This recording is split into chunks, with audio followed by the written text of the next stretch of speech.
Hello friends, तो कैसे हैं आप लोग। आशा करता हूँ अच्छे होंगे। तो आज हम लोग डिस्कस करने वाले हैं इस वीडियो में practice set number 19। Practice set number 1 से 18 तक हम लोग पिछले वीडियो में कवर कर लिए थे। जो नहीं देखे हैं उनके लिए प्लेलिस्ट बना दिया गया है और प्लेलिस्ट का लिंक इस वीडियो के डिस्क्रिप्शन में दे दिया गया है लिंक, तो वहाँ से जाकर आप देख सकते हैं। और ये हम लोग स्टार्ट किए थे, ठीक है। प्रैक्टिस सेट वो आपका एडिटोरिया का 7500 जो प्लस सेकेंड एडिशन जो बुक आया था उससे हम लोग स्टार्ट किए थे। और आपको एक प्रैक्टिस सेट में मोस्ट इंपॉर्टेंट 50 जो है वो जीके जिसका क्वेश्चन फुल डिस्कशन के साथ कराया जाता है। तो कृपया अभी तक जो भी चैनल को सब्सक्राइब नहीं किए हैं तो कृपया सब्सक्राइब कर दें, लाइक कर दें, बेल आइकन दबा दें और अलग अलग ऐसे रिलेटेड ग्रुप में शेयर कर दें। जिनका एग्जाम आने वाला है या जिनका एग्जाम चल रहा है, जैसे एनटीपीसी, बीपीसीएल, ग्रुप डी का एग्जाम आने वाला है या एसएससी जीडी का भी एग्जाम आने वाला है, तो उनके लिए मोस्ट इंपॉर्टेंट प्रैक्टिस सेट है, आपको फुल डिस्कशन कराया जाता है और इसका पीडीएफ आपको व्हाट्सएप ग्रुप पे प्रोवाइड कर दिया जाता है। तो आज हम लोग देखने वाले हैं इस वीडियो में प्रैक्टिस सेट नंबर 19। पहला क्वेश्चन है हमारा सेट नंबर 19 का फर्स्ट क्वेश्चन है। प्रैक्टिस सेट नंबर 19 का पहला क्वेश्चन है कि पशुपति मोहर सिंधु घाटी सभ्यता के स्थल से मिला था। कहाँ से? तो यह मिला था आपका मोहनजोदड़ो से मिला था, ठीक है। पशुपति मोहर सिंधु घाटी सभ्यता के मोहनजोदड़ो स्थल से मिला था। और मोहनजोदड़ो जो है वो सिंधु नदी के किनारे स्थित है, लोथल भोगवा नदी के किनारे है, बनवाली सरस्वती नदी के किनारे है और कालीबंगा जो है वो घग्गर नदी के किनारे बसा हुआ है। नेक्स्ट क्वेश्चन है, अगला प्रश्न है कि निम्नलिखित में से कौन से हड़प्पा स्थल भारत में स्थित है। तो भारत में स्थित है कौन कौन सा? तो है आपका ठीक है मिथातल और बनवाली है। ऑप्शन नंबर क्या हो जाएगा? सी हो जाएगा राइट आंसर, 2 और 3। नेक्स्ट क्वेश्चन है, अगला प्रश्न दिया गया है कि गुप्तों के द्वारा जारी किए गए चांदी के सिक्के क्या कहलाते हैं। तो गुप्तों के द्वारा जारी किए गए चांदी के सिक्का कहलाते हैं रूपक कहलाते हैं। ऑप्शन नंबर डी हो जाएगा राइट आंसर। नेक्स्ट क्वेश्चन है, अगला क्वेश्चन दिया गया है कि असबाब ए बगावत ए हिंद नामक पुस्तक का संबंध किससे है। तो इसका जो संबंध है वो आपका 1857 के विद्रोह से संबंधित है। ऑप्शन नंबर सी हो जाएगा राइट आंसर। बहावी आंदोलन कब हुआ था? 1820 में। खिलाफत आंदोलन हुआ था 1919 में। भारत छोड़ो आंदोलन हुआ था 8 अगस्त 1942 को। नेक्स्ट क्वेश्चन है, अगला प्रश्न है कि कलचुरी वंश की स्थापना निम्न में से किसने किया था। तो कलचुरी वंश की स्थापना किया था कोक्कल प्रथम ने। ऑप्शन नंबर बी हो जाएगा राइट आंसर। नेक्स्ट क्वेश्चन है, अगला प्रश्न है कि गोपाल कृष्ण गोखले ने वायसराय कर्जन की तुलना किससे किया था। तो वायसराय कर्जन की तुलना जो था ये किया था किससे? तो औरंगजेब से किए थे। औरंगजेब का कार्यकाल था 1658 से लेकर के, ठीक है, 1658 से लेकर के 1607 तक। शिवाजी का कार्यकाल था 1674 से 1680 तक। अकबर का कार्यकाल था 1556 से 1605 तक। और जहांगीर का जो कार्यकाल था वो 1605 से लेकर के 1627 तक कार्यकाल था। नेक्स्ट क्वेश्चन है, अगला प्रश्न है कि मुगलों की, ठीक है, सॉरी, गुलामों को देखभाल के लिए किसने एक पृथक विभाग बनाया था। तो बनाया था आपका फिरोज शाह तुगलक ने बनाया था। ऑप्शन नंबर डी हो जाएगा राइट आंसर, ठीक है। फिरोज शाह तुगलक का कार्यकाल था 1351 से 1388। इल्तुतमिश का कार्यकाल था 1211 से 1236 तक। बलबन का कार्यकाल था 1266 से 1287 तक। और अलाउद्दीन खिलजी का जो कार्यकाल था वो था आपका 1296 से लेकर के 1316 तक था। नेक्स्ट क्वेश्चन है, अगला प्रश्न दिया गया है कि भारत में मुगल सत्ता का सर्वाधिक विस्तार किस किस में हुआ था। तो मुगल सत्ता का सर्वाधिक विस्तार होता है किस समय में? तो औरंगजेब के समय हुआ था। ऑप्शन नंबर डी हो जाएगा राइट आंसर, ठीक है। औरंगजेब का कार्यकाल था 1658 से 1707 तक। अकबर का कार्यकाल था 1556 से 1605 तक। बाबर का कार्यकाल था 1526 से 30 तक। और शाहजहां का कार्यकाल जो था वो आपका 1628 से लेकर के 1658 तक था। नेक्स्ट क्वेश्चन है, अगला प्रश्न दिया गया है कि भारत छोड़ो आंदोलन के दौरान गठित समांतर सरकारों में से सबसे लंबे समय तक चलने वाली सरकार कौन सी थी। तो था आपका सतारा का था। ऑप्शन नंबर बी हो जाएगा राइट आंसर। नेक्स्ट क्वेश्चन है, अगला प्रश्न दिया गया है कि इंडिया डिवाइडेड पुस्तक निम्नलिखित में से किसके द्वारा लिखा गया था। तो इंडिया डिवाइडेड पुस्तक जो था ये लिखा गया था राजेंद्र प्रसाद के द्वारा। और ये बहुत बार एग्जाम में पूछा गया है, ठीक है, कि किसके द्वारा लिखा गया था इंडिया डिवाइडेड। तो आपका राजेंद्र प्रसाद जो भारत के पहले राष्ट्रपति भी थे, ठीक है। इंडिया डिवाइडेड पुस्तक जो था वो लिखा कब गया था? तो 1945 में लिखा गया था। ये भी आपको ध्यान में रखना है। नेक्स्ट क्वेश्चन है, अगला प्रश्न है कि निम्नलिखित में से किसने खिलाफत आंदोलन के संबंध में कहा था कि हिंदुओं और मुसलमानों के एकता स्थापित करने का ऐसा अवसर आगे 100 वर्षों तक नहीं मिलेगा। यह किसने कहा था? तो महात्मा गांधी ने कहा थे। ऑप्शन नंबर ए हो जाएगा राइट आंसर। महात्मा गांधी का जन्म होता है 2 अक्टूबर 1869 को, मृत्यु हो जाता है 30 जनवरी 1948 को। नेक्स्ट क्वेश्चन है, अगला प्रश्न दिया गया कि कौन सा अंग्रेज अधिकारी 1615 ईस्वी में जहांगीर से मिलकर मुगल साम्राज्य के सभी भागों में व्यापार करने और फैक्ट्री खोलने का अधिकार प्राप्त करने में सफल रहा था? तो है आपका सर टॉमस रो ने। ऑप्शन नंबर सी हो जाएगा राइट आंसर। नेक्स्ट क्वेश्चन है, अगला प्रश्न है कि सूची 1 और सूची 2 को मिलान करना है। ठीक है, यहाँ पे दिया गया है सूची 1 और सूची 2 दिया गया है। तो पहला होगा कि भारतीय संविधान की दूसरी अनुसूची जो है वह संबंधित है किससे? तो वेतन और भत्ते से संबंधित है। भारतीय संविधान की 5वीं अनुसूची जो है अनुसूचित क्षेत्रों के प्रशासन से। तीसरा दिया गया है कि भारतीय संविधान का 9वीं अनुसूची जो है यह संबंधित है किससे? तो यह संबंधित है भूमि सुधार से। और भारतीय संविधान की 10वीं अनुसूची संबंधित है दल बदल से। ठीक है, तो इसका जो राइट आंसर हो जाएगा वो हो जाएगा आपका ऑप्शन नंबर सी हो जाएगा राइट आंसर 2, 1, 4, 3। नेक्स्ट क्वेश्चन है, अगला प्रश्न दिया गया है कि भारतीय संविधान में प्रदत्त स्वतंत्रता का अधिकार के संबंध में निम्नलिखित में से कौन सा सत्य नहीं है, ये बताना है। तो भाषण और अभिव्यक्ति की अभिवादी स्वतंत्रता ये जो है वो ठीक है क्या है? तो सत्य नहीं है, बाकी सभी सत्य है। भारत में भ्रमण की स्वतंत्रता है, संघ बनाने की स्वतंत्रता है, उपयुक्त ठीक है, ये दोनों सही है। ऑप्शन नंबर क्या हो जाएगा? बी हो जाएगा राइट आंसर। नेक्स्ट क्वेश्चन है, अगला प्रश्न है कि संविधान सभा में प्रस्तुत उद्देश्य प्रस्ताव में अभिव्यक्ति विचार को भारतीय संविधान के किस भाग में पूर्णतः शामिल किया गया है? तो ये शामिल किया गया आपका प्रस्तावना में। ऑप्शन नंबर डी हो जाएगा right answer.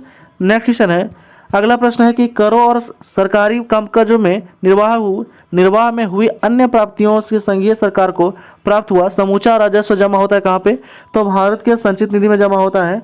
Option number C हो जाएगा राइट आंसर। नेक्स्ट क्वेश्चन है, अगला प्रश्न है कि निम्नलिखित में से किसके विरुद्ध जनहित याचिका दायर नहीं की जा सकती है?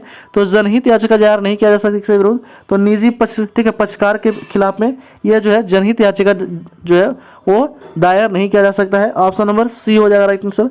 नेक्स्ट क्वेश्चन है, अगला प्रश्न दिया गया है कि भारत में अविश्वास प्रस्ताव के संदर्भ में निम्नलिखित कथनों पर विचार करना है और बताना इसमें कि कौन सा सही है।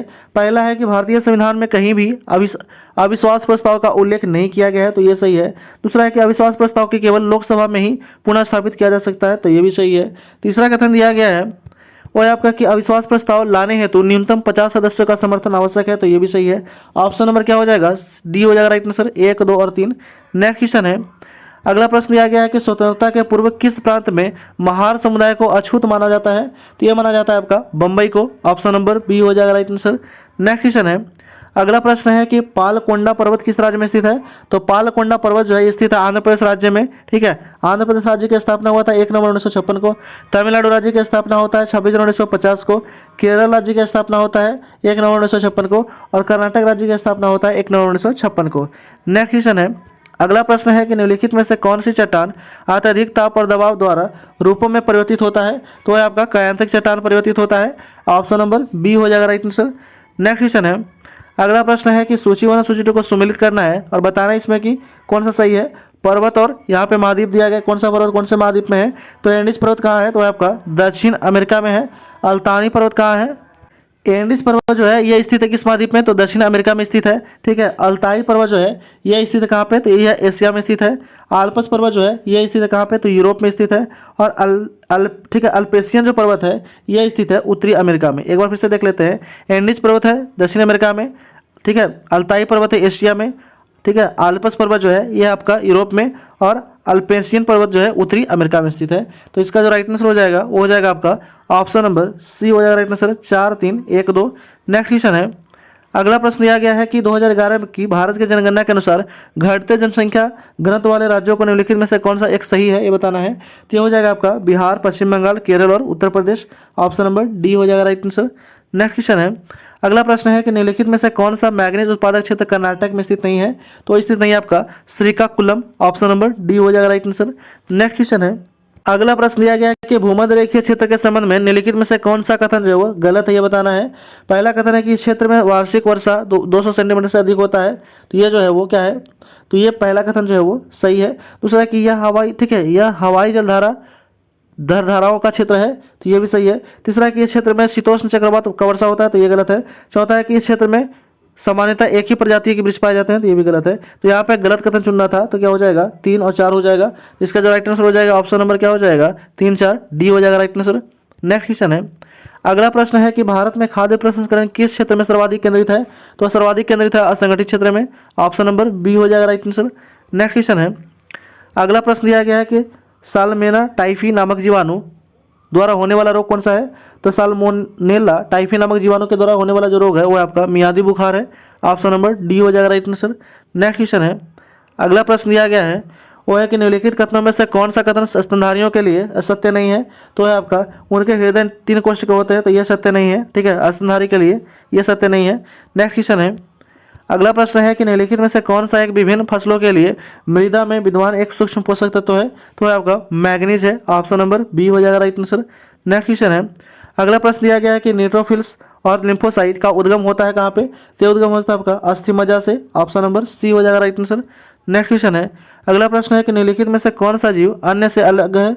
तो अन्य से अलग आपका रिंग वर्म जो है अन्य से अलग है। ऑप्शन नंबर सी हो जाएगा राइट आंसर। नेक्स्ट क्वेश्चन है, अगला प्रश्न है कि सेक्रेटिन एक ठीक है कोलिस्टोकाइनिन हार्मोन्स किसमें स्त्रावित होता है। तो यह स्त्रावित होता है आपका ड्यूडेनम में। ठीक है, ड्यूडेनम में। ऑप्शन नंबर सी हो जाएगा right answer.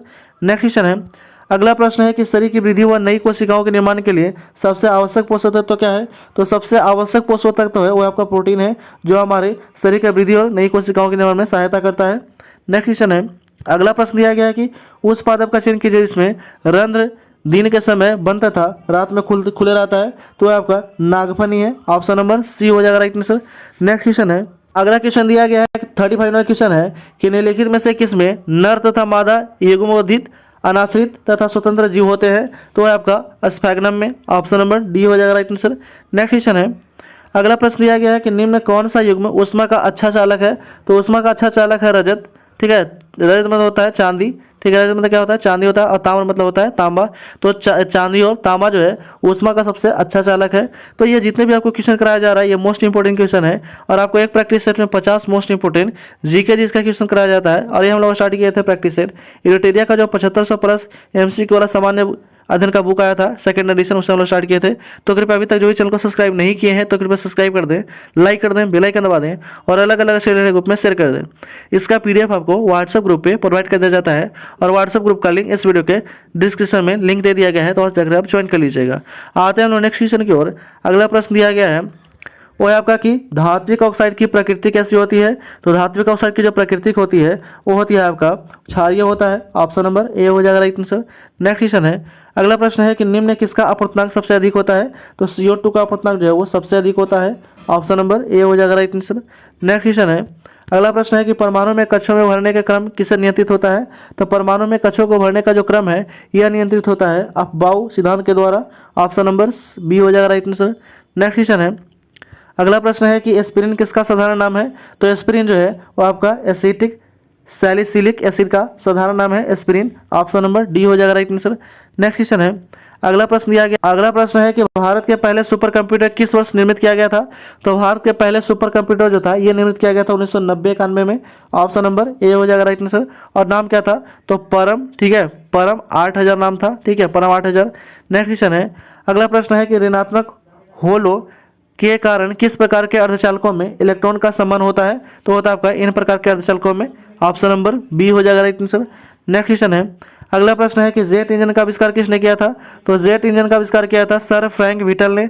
Option number D हो जाएगा राइट आंसर।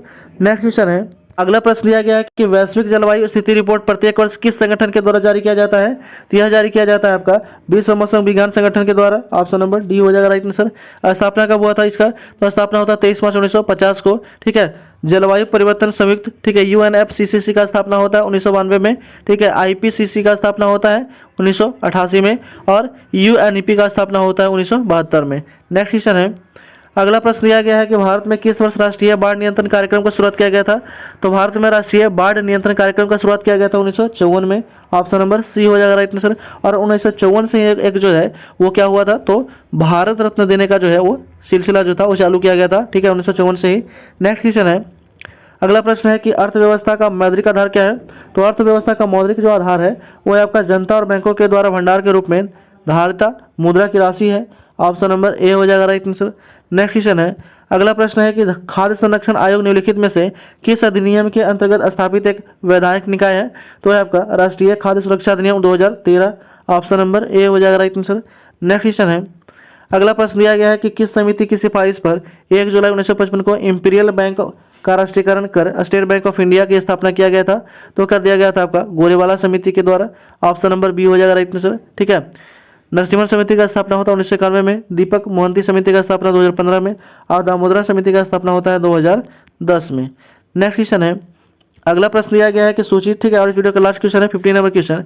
दिया गया कि सूची 1 और सूची 2 को सम्मिलित करना है और नीचे दिया गया कुट को प्रयोग करना है। उत्सव और किस राज्य या किस राज्य प्रदेश में, ये आपको बताना है। ठीक है, तो देखते हैं हम लोग। हॉर्नबिल जो त्यौहार है ये कहाँ मनाया जाता है, तो नागालैंड में मनाया जाता है। संगाई पर्व जो है, संगाई पर्व जो है ये मनाया जाता है कहाँ पे, तो मणिपुर में। राजहंस पर्व जो है ये मनाया जाता है आंध्र प्रदेश में। और हेमिस पर्व जो है ये मनाया जाता है लद्दाख में। एक बार फिर से देख लेते हैं। हॉर्नबिल पर्व जो है ये बहुत बार एग्जाम में पूछा गया कि हॉर्नबिल फेस्टिवल जो है वो कहाँ मनाया जाता है, तो नागालैंड में।